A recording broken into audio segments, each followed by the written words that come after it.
Welcome to Samim's English teaching classes.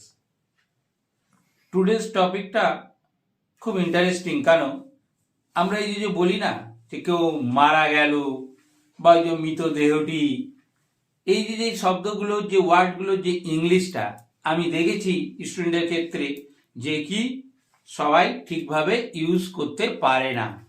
যে কখন death বলবো আর কখন ডেড বলবো বা কখন ডায়েট বলবো, যে যেটা পারে বলে দেয়। আমি স্টুডেন্টের ক্ষেত্রে এটা আগে দেখে নিয়েছি, কদিন ধরে জিজ্ঞাসা করছি, দেখছি যে যা পাচ্ছে বলছে, বাংলাটা ঠিক বলছে কিন্তু ইংলিশের ইউজটা ঠিক করতে পারছে না। তখন আমি এটা ডিসাইড করলাম যে তাহলে এই যে মৃত্যুর যে শব্দগুলো আছে, ভার্ব বলো, নাউন বলো, অ্যাডজেক্টিভ বলো, সেইটা বুঝিয়ে অর্থাৎ যাতে এই ওয়ার্ডগুলো ঠিকভাবে অ্যাপ্লাই করতে পারে, তাই নিয়ে আমি একটা ভিডিও মেক করব। তাহলে আজকে যদি আমি বলি আমার ভিডিওর টপিক কি, বলা যায় ভিডিওর টপিক হচ্ছে মৃত্যু। সেই মৃত্যু নিয়েই আজকে আমি ওই যার যে ওয়ার্ডগুলো ব্যবহার হবে সেইগুলো নিয়েই কিন্তু আমি এটা শুরু করছি। তাহলে লেট আস স্টার্ট। দেখো হেডিং কে দিয়েছি ডাই, ডেথ অ্যান্ড ডেট। তিনটে শব্দেরই কিন্তু আলাদা আলাদা মানে। আমি একদম সহজভাবে বলবো, বেশি কিন্তু জটিলে যাব না, যাতে তোমরা শুধু মানেটা সঠিকভাবে বুঝে অ্যাপ্লাইটা জাস্ট করতে পারো। এই ভিডিওটা দেখার পর যাতে এই যে মৃত্যুর ইংরাজি নিয়ে আর যাতে কোনো গন্ডগোল না হয়। প্রথমে তিনটে যেহেতু হেডিং দিয়েছি, তাই তিনটে এক নাম্বার দিয়েছি কি না ডাই। ডাই কি? মারা যাওয়া। এটা আমরা সাধারণত ভার্ব হিসাবে ব্যবহার করি বা করব, যে মারা যাওয়া। সাধারণত আমরা অনেক সময় কি বলি, যে দেখো যে গতকাল তিনি মারা গেলেন বা গতকাল লোকটা মারা গেল, সেটা এটা পাস্টে হয়ে গেল।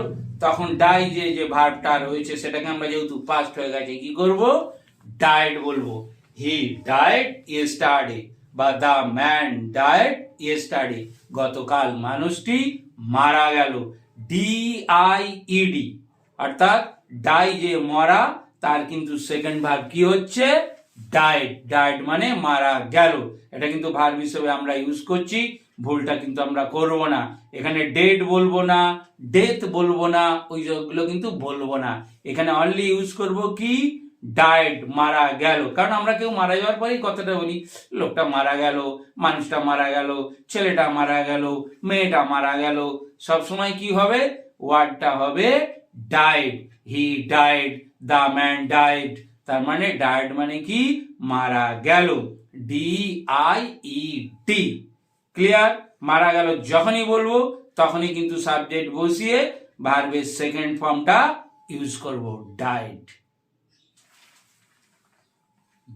একটা আমি ইংলিশ লিখেছি, Bradman died at the age of 92।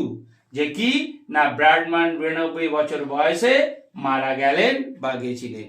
তাহলে এটা হচ্ছে যেহেতু আগে ব্র্যাডম্যান মারা গেল, তাহলেও কি অর্থাৎ কি, আমি শুধু এই ওয়ার্ডটার উপরে জোর দিতে চাইছি। ভার্বটা সাবজেক্টের পরে কি থাকে, এখানে ভার্ব হয়েছে কি, যে মারা গেল বা মারা গিয়েছিলেন। Died, Bradman died. হি ওয়াজ এ ক্রিকেটার, ফেমাস ক্রিকেটার। তিনি একজন কিন্তু বিখ্যাত ক্রিকেটার ছিলেন, সেই ব্র্যাডম্যানের কথাই আমি বলছি।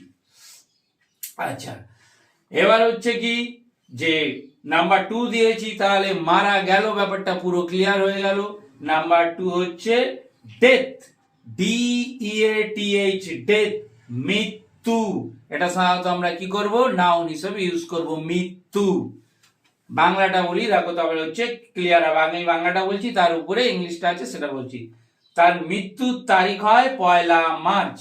তার মৃত্যুর তারিখ হয়, মৃত্যু। এখানে মারা গেলেও বলছি না, আবার হচ্ছে মৃতও বলছি না, কি বলছি না, মৃত্যু। তাহলে কি হবে, হিজ ডেট অফ ডেথ। যেমন আমরা জন্ম তারিখ বলি, ঠিক হচ্ছে কি না, বার্থের জায়গায় কি হচ্ছে, হিজ ডেট অফ ডেথ।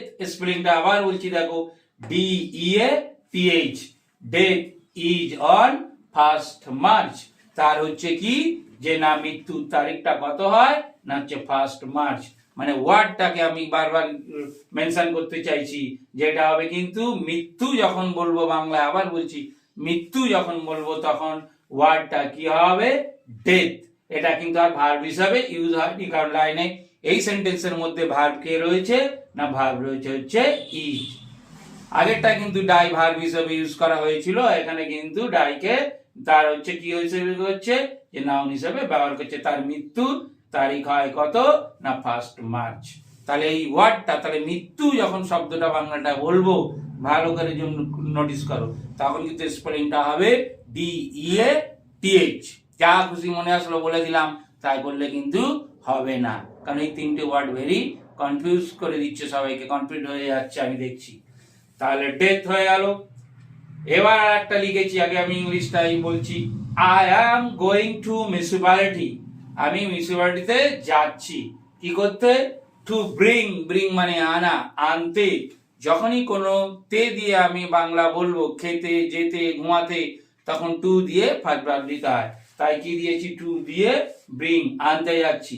এইবার যে আজকের আমাদের টপিক, কি আনতে যাচ্ছি না দ্য ডেথ সার্টিফিকেট, মৃত্যুর সার্টিফিকেট। কেউ মারা গেল, তখন যে মিউনিসিপালিটি হোক, পঞ্চায়েত হোক, এখান থেকে বা হসপিটাল হোক, যেখান থেকেই হোক, যে আমরা যে কি না হচ্ছে ডেথ সার্টিফিকেটটা আনতে যাই, তখন কিন্তু স্পেলিংটা ডেথ, অর্থাৎ মৃত্যুর যে সার্টিফিকেট, বাংলা যেটাকে শংসাপত্র বলা হয়, তাহলে ডেথ, তাহলে কি মৃত্যুর সার্টিফিকেট, অর্থাৎ স্পেলিংটা আমি বলতে চাইছি যে DEATH। যেমন বার্থ সার্টিফিকেট আমরা বলি, ঠিক তেমনি ডেথ সার্টিফিকেট DEATH। আমরা কিন্তু আর যে হচ্ছে ডেথ সার্টিফিকেট আনতে যাচ্ছি, তাহলে মানেটা হয়ে যাবে মৃত সার্টিফিকেট না, আমরা কথাটা কি বলি দেখো, মৃত্যুর সার্টিফিকেট আনতে যাচ্ছি, তাই কি ইউজ করব, ডেথ, স্পেলিং হবে DEATH। তাহলে বাংলাটাও তো বলে দিলাম যে যাচ্ছি, যাচ্ছে। আচ্ছা, এবার হচ্ছে নাম্বার 3, যেটা আর একটা ওয়ার্ড রয়েছে, সবই কিন্তু একই রকম, একটু শুধু স্পেলিং চেঞ্জ হচ্ছে। DAD, dead. এই ডেড মানে কি, মৃত। বাংলাটা আবার বলছি, বাংলা যখনই তুমি মৃত বলবে, তখন ওয়ার্ডটা হবে ডেড, DEAD। এটাকে আমরা সাধারণত কি করব, অ্যাডজেক্টিভ হিসেবে ইউজ করব। আচ্ছা, কি দিয়েছি দেখো, we are going to hospital, we are going to hospital, এখানেও কিন্তু হসপিটালে যাচ্ছি, কি টু ব্রিং, আনতে, কি আনতে, দ্য ডেড বডি। আর ডেড বডি মানে মৃতদেহ, আমরা হাসপাতালে যাচ্ছি মৃতদেহটি আনতে। তাহলে হচ্ছে কি, এই যে মৃতদেহ বলছি, তাই কি হবে, ডেড বডি, DEAD। এই জায়গাগুলো অনেকে বলে ডেথ, ডেড বডি আনতে যাচ্ছি, যে ডেড বডি না, তখন হবে কিন্তু DAD, মৃতদেহ, DEAD। বারবার দেখো আমি রিপোর্ট করছি, যখনই আমি মৃতদেহের কথা বলবো, তখনই হবে ডেড বডি। ওখানে কিন্তু আমি স্টুডেন্টদের জিজ্ঞাসা করেছি, অনেকে কিন্তু স্পেলিং বলছে ডেড বডি, তাহলে যে স্পেলিং বলতে বলছি DEATH বলছে না, তখন বলতে হবে কি DEAD, ডেড বডি। ওকে, আচ্ছা, এখানে জাস্ট এক্সাম্পল হলো। আর একটা এক্সাম্পল কি দিয়েছি মনে করো, ইংলিশটাকে বলি, police found the dead body at last. বাংলাটা কি, পুলিশ অবশেষে মৃতদেহটি খুঁজে পেল। আবার দেখো, এখানে ভার্ব হয়েছে কি, পুলিশ ফাউন্ড, খুঁজে পেল, মৃতদেহ, তাহলে কি দ্য ডেড বডি, তাহলে পুলিশ মৃতদেহটি খুঁজে পেল সবশেষে, ডেড বডি, DEAD। তার মানে আমি বলতে চাইছি, তুমি যখন বাংলাটা বলবে, ঠিক বাংলা ওয়ার্ডটা যে মৃত্যু সম্বন্ধে, সেইটার সাথে মিলিয়ে কিন্তু ইংলিশ ওয়ার্ডটাকে ইউজ করতে হবে। যখন মৃতদেহ বলবো, তখন কি হবে, ডেড বডি। যখন মৃত্যু বলবো, তখন হবে ডেথ, DEATH, ডেথ মানে মৃত্যু। আর যখন মারা যাওয়া বলবো, অর্থাৎ মারা গেল, সাধারণত আমরা ডাইটা যে ফার্স্ট ভার্ব খুব ইউজ হয় না, কারণ সে মারা গেল এরকমই বলি, যেহেতু পাস্টে হয়ে গেছে, তাই তখন সবসময় কি করব, ডাইড ইউজ করব। এই তিনটে ওয়ার্ড কিন্তু আমরা ঠিক করে কিন্তু মৃত্যু সম্বন্ধে ইউজ করব, তাহলে আর কিন্তু ভুলটা হবে না, যা খুশি আর আমরা বলবো না। ভিডিওটা দেখে আমরা তাহলে এটা শিখে নিলাম, যদি বুঝতে পারো তাহলে খুবই আমার ভালো লাগবে, যে না আমি একটা কিছু শেখাতে পারলাম। That's it, thank you for watching this video.